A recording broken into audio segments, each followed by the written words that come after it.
내가 20살이 되던 해 부모님의 곁을 떠나 나와 같이 살던 누난 외국으로 떠났다. 외국인인 매형의 비자와 결혼 문제 때문에 간다고 했다. 아니, 내가 얹혀 살았다고 해야 더 맞는 말이겠다. 누난 새엄마의 구박을 더 이상 못 견디겠다며 진작에 혼자 독립을 해서 원룸을 구해 살고 있었고, 내가 18살이 되던 때 새엄마가 내 가방에서 담배를 발견하고 어릴 적 친엄마를 생각하며 써놓은 편지를 몰래 읽었다는 사실을 알았던 그날, 여긴 감시받는 교도소지, 집이 아니라며 뛰쳐나와 누나 집으로 도망을 갔는데, 아버진 다음날 누나 집으로 찾아와 내게 말씀하셨다. 그래, 차라리 그냥 누나 집에서 지내라. 가뜩이나 여자애 혼자 있는 집이라 걱정도 되고 하니까 그냥 너도 여기서 지내. 우린 얼마 지나지 않아 투룸으로 이사를 했고, 나는 그곳에서 학교를 다녔다. 그리고 20살이 되면서 그 집은 계약을 끝내고 나는 이제 다른 곳을 알아봐야 하는데, 집에서 지원을 해줄 리는 없고, 그렇다고 20살에 돈이 있는 것도 아니었기에 난 별다른 방법이 없었다. 어떻게 하지 한참을 고민하던 찰나, 집 바로 맞은편 골목을 비추는 가로등에 늘 곁눈질로만 보고 지나쳤던 종이 한 장이 눈에 들어왔다. 최고급 시설 고시텔, 월 10만원, 식사, 김치 제공. 난 그것을 보며 생각했다. 월 10만원에 식사까지 제공해준다고? 이거 완전 하숙집인데? 그리곤 곧장 종이에 붙어있는 번호로 전화를 했고, 고시텔 원장은 반갑게 전화를 받으며 안 그래도 딱 좋은 방이 하나 남아있다고 했다. 생각할 겨를도 없었다. 당장에 잠잘 곳도 없었는데 내가 찬밥 더운 밥을 가릴 것이 아니니 단걸음에 고시텔로 찾아갔다. 하지만 내가 생각했던 것보다 고시텔 건물 자체도 굉장히 우중충한 데다가 고시텔 내부는 말을 할 수가 없었다. 온갖 냄새가 나면서 부엌이라고 보여준 곳은 청소를 얼마나 안 했을까 싶을 생각이 들 정도로 벽지에 곰팡이와 지저분한 가스레인지가 눈에 띄었다.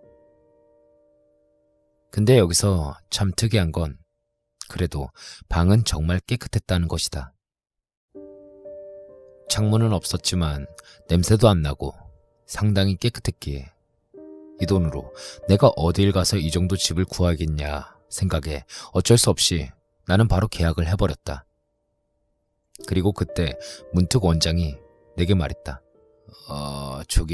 그런데 바로 옆방에 할머니 한 분이 사세요.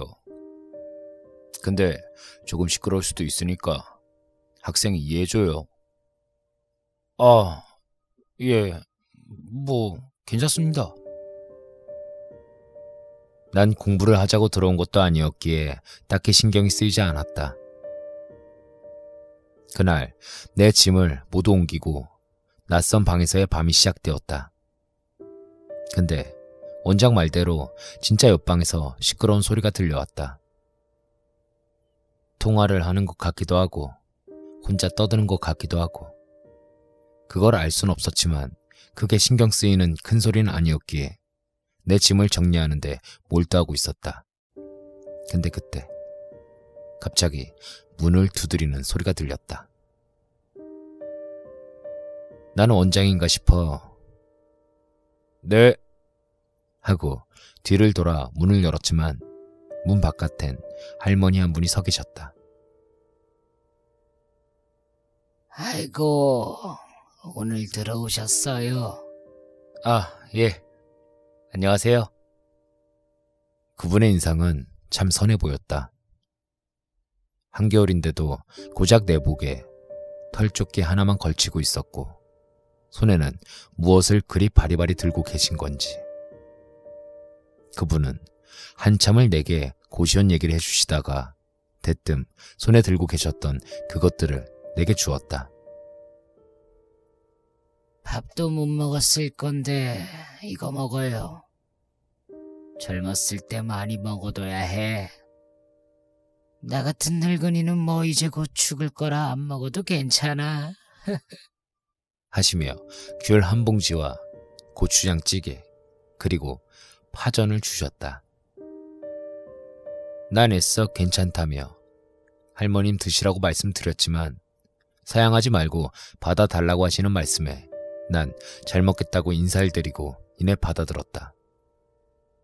그리고 다음 날에도 그 다음 날도 할머니는 꾸준히 내 방문을 톡톡 두드리시면서 춥지 않냐며 붕어빵과 여러 과일들을 나눠주곤 하셨는데 하루는 알바를 하고 방에 돌아와 잠깐 누워있을 때였다. 오늘은 할머니께서 조용하시네 하고 생각만 하고 있었는데 그때 소리가 들렸다. 불도 안 켜고 있다 보니 자연스레 옆방의 소리가 조그맣게 들려왔다. 처음엔 조금씩 훌쩍거리시더니 이내 눈물을 쏟으시며 누군가에게 하소연을 하는 듯한 소리가 들렸다. 그것은 대충 나 이제 데리러 와. 데리러 오면 안 돼? 이런 말이 오가는 것을 보면 자제분이 계신가? 하고 짐작을 할 수 있었다. 그리고 한편으론 내가 참견할 문제는 아니지만 어떻게 어머니 혼자 이런 곳에 모셔둘 수가 있을까 하는 생각이 들었다. 정말 뉴스에서만 봤던 현대판 고려장이 따로 없구나 하며 씁쓸한 마음에 담배를 하나 불고 밖으로 나가자 그곳엔 고시텔 원장도 앉아 있었다. 우린 서로 인사를 하며 문 앞 의자에 털썩 앉아 담배에 불을 붙이는데 문득 원장이 얼굴을 있는 대로 찡그리며 내게 물었다. 옆방 할머니 좀 많이 시끄럽지? 아니에요. 신경 쓰일 정도로 시끄럽지 않아요. 그냥 뭐 통화하시는 것 같던데.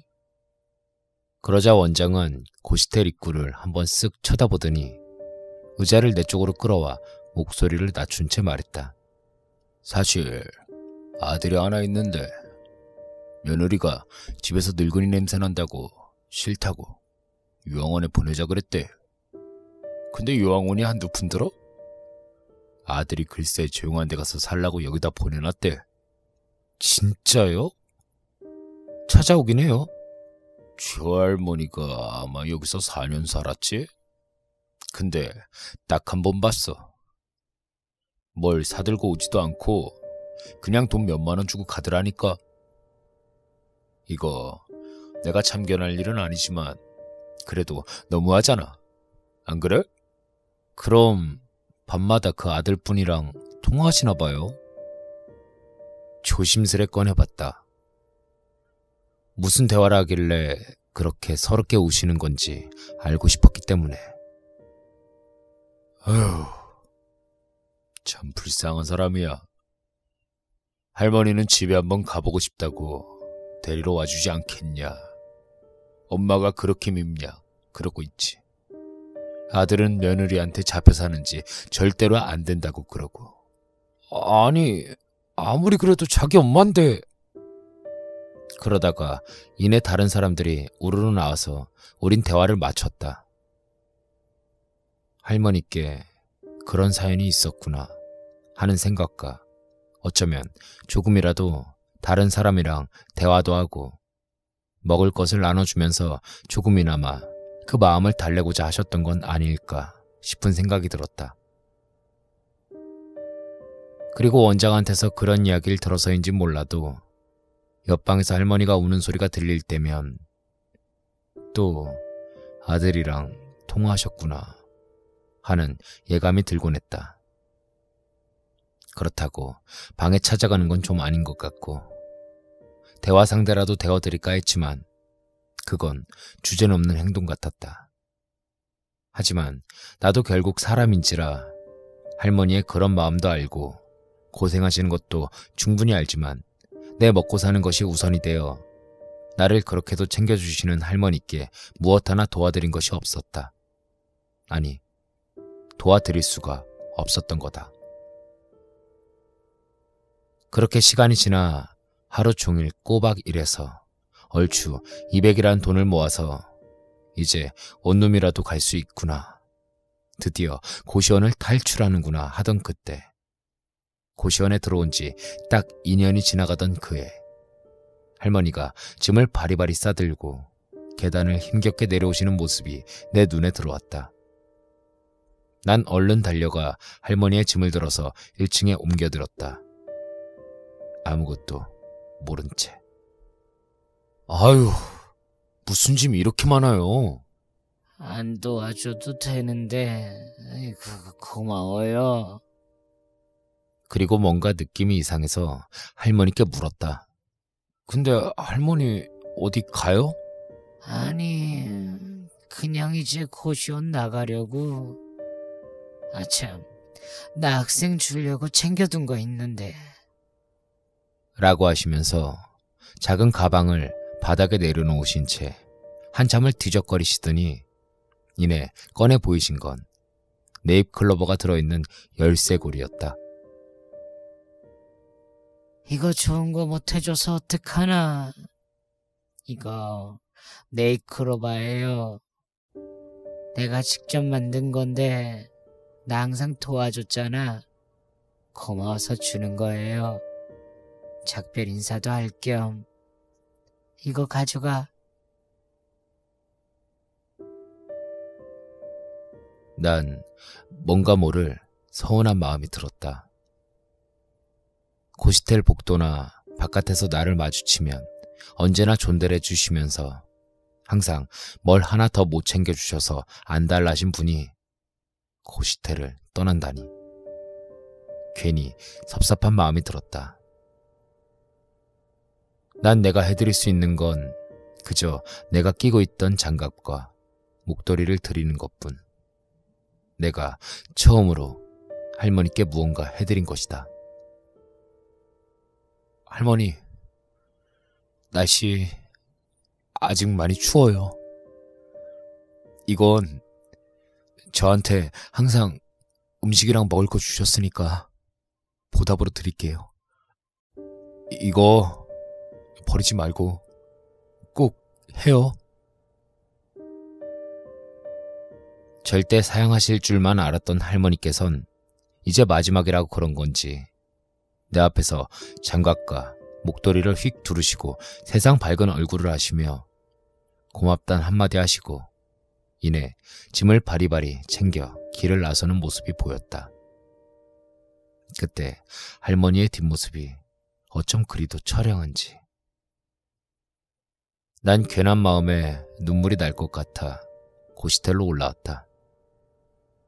그리고 고시텔로 올라오자 원장이 창밖을 바라보고 있었다. 난 조용히 원장에게 인사를 건넸다. 안녕하세요. 그러자 원장은 새삼 놀라며 나에게 물었다. 이제 와? 아, 네. 저 오다가 옆방 할머니 마주쳤는데 이제 아드님 댁으로 가시나 봐요? 그러자 원장은 갑자기 표정이 어두워지면서 담배를 하나 꺼내 물더니 내게 말했다. 아휴, 내 아들이었어 봐 아주 그냥. 왜요? 또 왔었어요?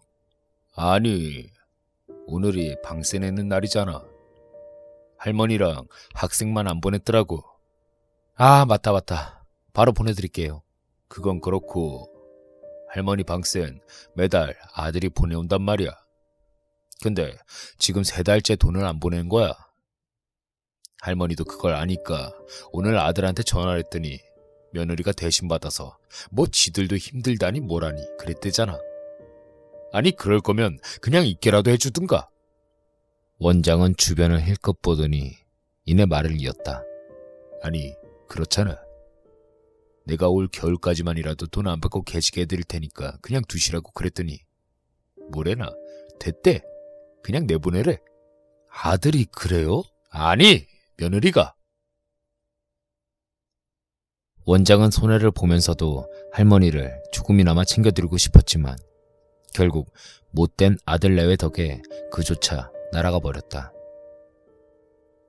그리고 그 일이 있고 딱 3개월 후 그 할머니 아들이라는 사람이 찾아온 적이 있었다. 자기 엄마 여기 있냐고. 연락이 안 된다며. 아직 여기 계시냐고. 그 사람은 고시텔 앞에서 계속 전화기만 붙든 채 자기가 지금까지 무슨 짓을 한 건지 모르겠다고 제발 좀 찾아주면 안 되겠냐며 어린아이처럼 울어대기 바빴다. 원장은 그 남자를 향해 말했다. 내가 남의 집 귀한 자식이라 말을 함부로는 안 할게. 근데 그러지 말았어야죠. 다 늙은 노인네가 여기서 살아봐야 얼마나 산다고. 올 겨울이라도 내가 여기서 지내게 해드리겠다니까. 뭐? 본인들이 내보내라고 할 땐 언제고. 이제 와서 찾아달라는 건 뭔데? 가요. 본인들이 일을 이렇게 만든 거고 어머니 연락 안 돼서 미치겠는 그 감정도 당신들 목이니까 엄한 데서 찾지 말고 얼른 가! 그 남잔 한참을 그렇게 엎드려서 울다가 가버렸다. 그 이후로 나도 고시텔을 나오고 이제는 그 고시텔도 문을 닫았다. 과연 아들은 할머니를 찾았을까? 날씨가 슬슬 추워지려고 하니 문득 그날의 기억이 떠올라서 써본다. 여기까지입니다.